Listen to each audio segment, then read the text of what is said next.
youtube.com/JFreshOfficial.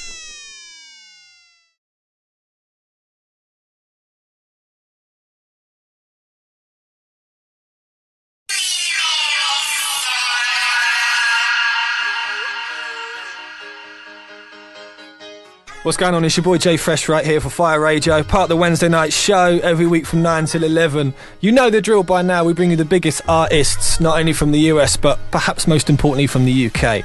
Now, my guest who's on the line right now has had the most immense press day. He has press levels. He's had 14 interviews this day. I want to say hello to DJ Ironik. What's happening, mate? How's it going, sir? I'm very well, mate. Like I said, I've got to say props. You've been on the radio interview grind this week, man. And you know what? This week I've been all around the country just trying to promote this record to every single radio station in the whole of the UK. But it's been great. I've met some cool people, so it's really good. Let's talk about music for you. It was 2 years ago. Your debut album, No Point in Wasting Tears, hit the UK charts. It spawned a number of massive records for you. Obviously, Tiny Dancer, Stay With Me, and one of my personals, I Want to Be Your Man. Yeah. And now we're looking forward to your new single, which is coming out October 24th. That's the one. Falling in Love. Yeah.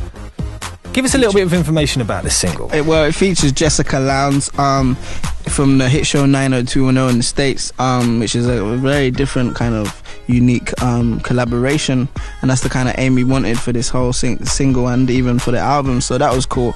I think it's just a bit different to what I usually do, much more poppier edge and international sounding, and I just think that's the kind of aim we wanted for this first single especially.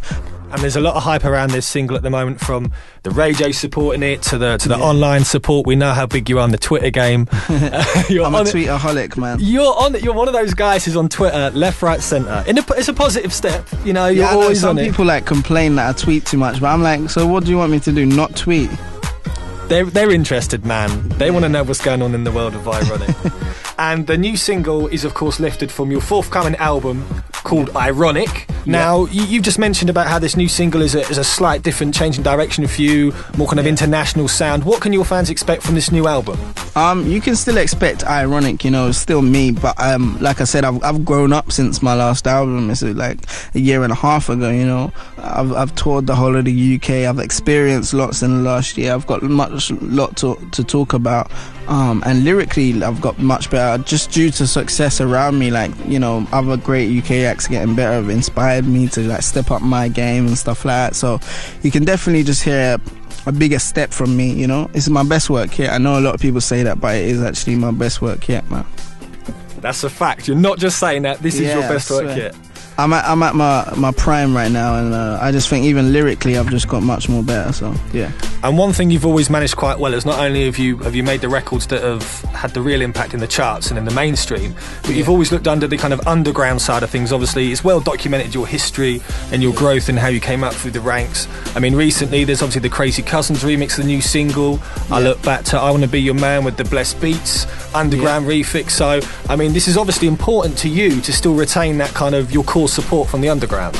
Yeah, I mean, especially me, I kind of had to do that the most, I think, out of any other UK act. I had to kind of try and keep that cool fan base, in good hands. So I always have to have a good remix, or I done the Slow Down record, which is from this new album as well. We had that out for a bit, which we had the remix for, featuring Skepta and Scorcher as well. I just think it's good to just make everyone happy, just make sure you got a record for everyone to listen to. So.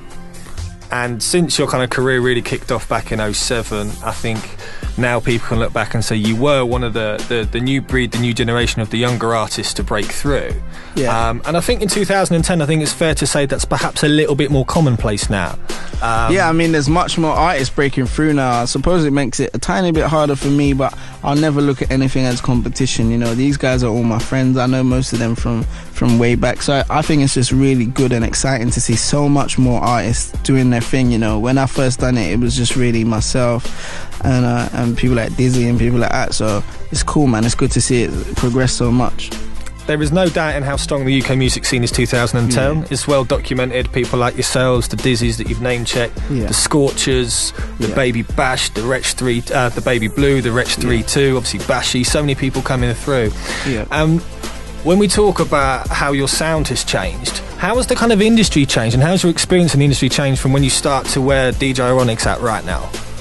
I don't think it's changed much, to be honest. The only thing that has changed for me is just seeing much more of my friends at different events and at different shows and stuff like that. That's the only thing that's changed within the industry, if I'm going to be honest. And obviously everything's much more wider scale now. You know, we're not just doing club shows, we're doing shows at the O2 Arena and stuff like that, you know? Next level performances. Exactly.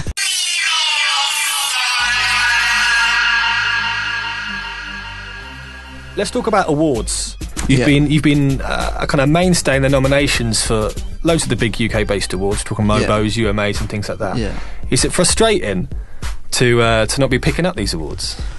Not in a way. You do really want that reward, but sometimes I sit there and I think it's not really about the rewards. I'm just happy that, you know, I was there, nominated at the Mobo Awards. Like 3 years ago, I was sitting in my bedroom watching it. Next year, I'm nominated for Best UK Act, and I'm actually performing at it. And, you know, just to be in that category of Best UK Act alongside the other names, like just to be nominated, that means that every single person in that category is kind of one of the best UK acts. So just to be put into that was just a blessing itself, you know. I like your vibe. I like your humble. I like your modesty. I like that. And I think it was well deserved one anyway. N-Dubs deserved that. Yeah. Definitely. Like I said, I like the modesty, man. Yeah, it's all man. Togetherness. Team UK is the line from Scorcher that we keep repeating. UK stand up is the phrase that's all over Twitter. Trust me. It's the way it needs to be done, I feel. We spoke at the top of the interview about your madness this week with the radio interviews. You've clocked up the motorway miles, you've done the studio sessions, you've done it all. But I think, you know, it's fair to say there are kind of fringe benefits from being a major recording artist. Your new single, as you mentioned, has a feature from Jessica Lowndes as well, and you know we've seen the video. Male friends of mine who aren't necessarily into the music have seen the video, and the comment has been raw.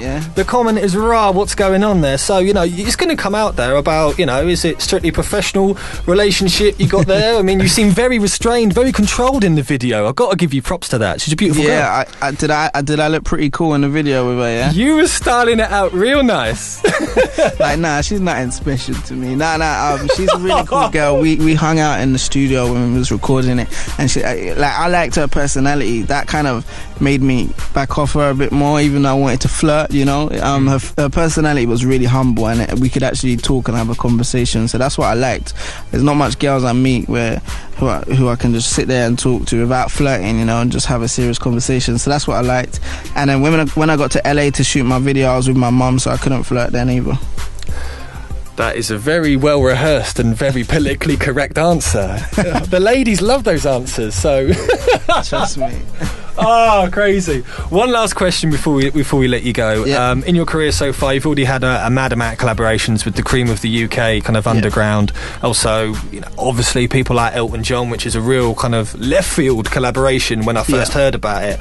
Looking forward, anyone else out there that you want to work with, or in the pipeline you can let us know about?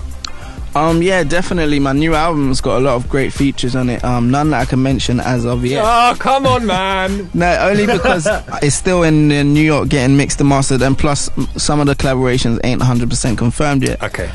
But there is some great acts on there. Some great artists that I've looked up to in the past. Some great new talent and stuff like that. So that's cool. Acts I'd like to work with, probably someone like Drake. Drake would be cool. Alicia Keys would be good. Wow.